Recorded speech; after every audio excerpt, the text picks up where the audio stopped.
So we're continuing on the coaching tools for marriage, number 7.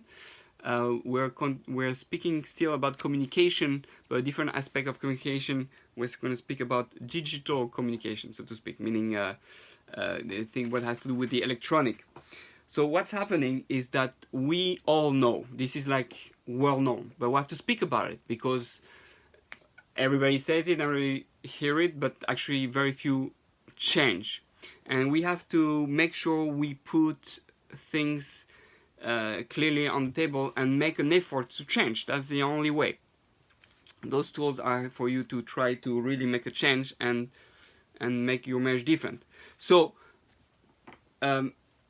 we have a problem with cell phone communicating, and we tend to communicate all the time through digital, through electronics. And we have to change that, because what's happening is that even what we say, we hear it through the phone. We're talking more on the phone than face to face. We're talking more through text than mouth to mouth, mouth to ear. And we have to, if we want to be intimate, it doesn't work through electronic. Electronic can lead us to be together. But I want to show you a few comics that will inspire you to really change a bit of the thing. So one thing is this one that they say, do you mind if I strap your phone to my forehead so I can pretend you're looking at me when I talk?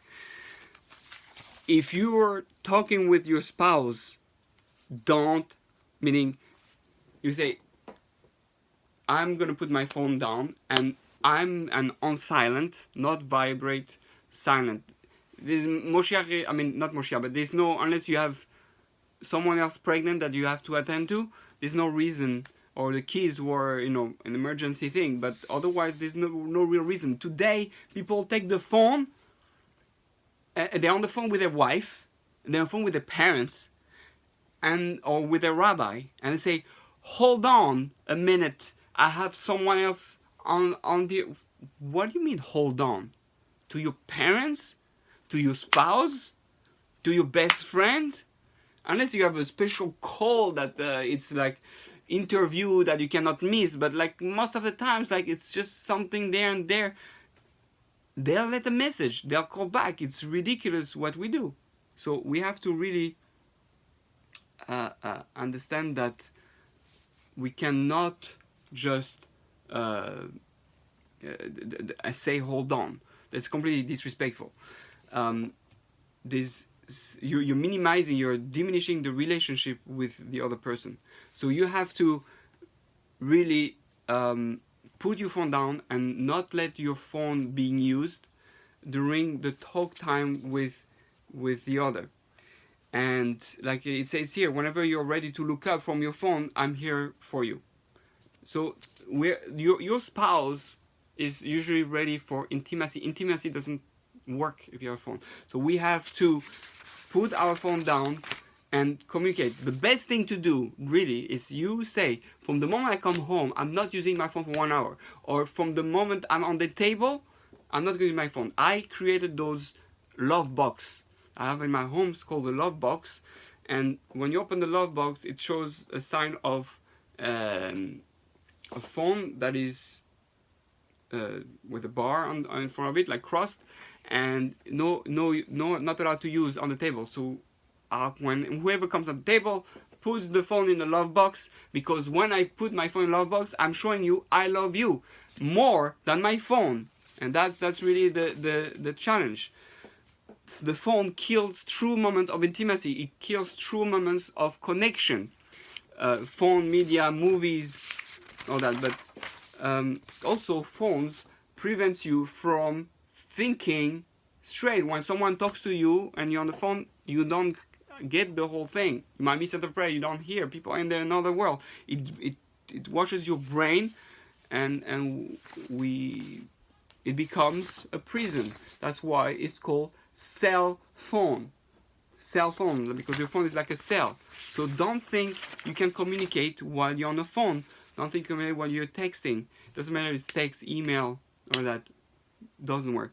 So what I advise is that whenever you need to create a conscious moment without a phone, and say, this is my moment without a phone, and you choose, it's the first hour when you come back home, or the first hour you're with your wife together, or and even your kids. The kids, we know today from so many places, the kids say, I wish my mother loved me more than my phone.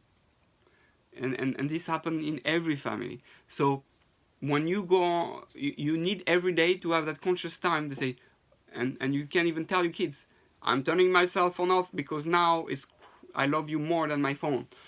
This is our quality time.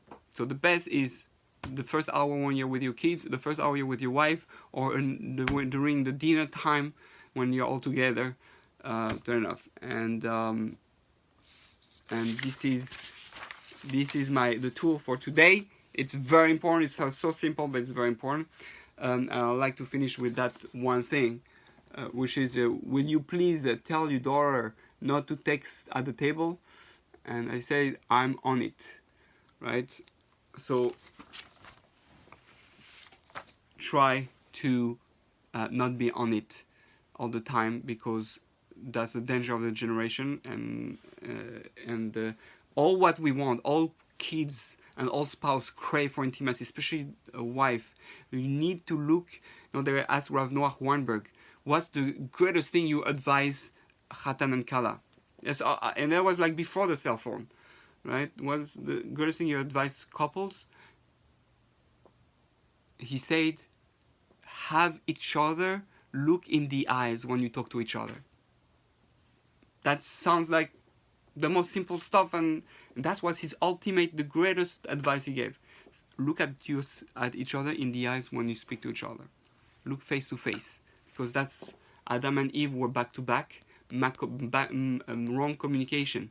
God put them face to face, and that's we have to be face to face to fix the sin of admiration, to fix our problem in society. If people will look at each other and see the emotions, have empathy, feel what you feel, be in your shoes. That's what real empathy, that's real love is. And the only way is, you cannot do it through emoji, you cannot do it through text. You have to do it with real face reading, emotional reading. And you can only do it directly face to face without a phone. So may we all be successful and be stronger than the technology, and use it only for the good, not to destroy our relationship. And we shall be able to be back in a world where what our relationships are is what truly matters. Love truly matters, and we'll make the world a better place.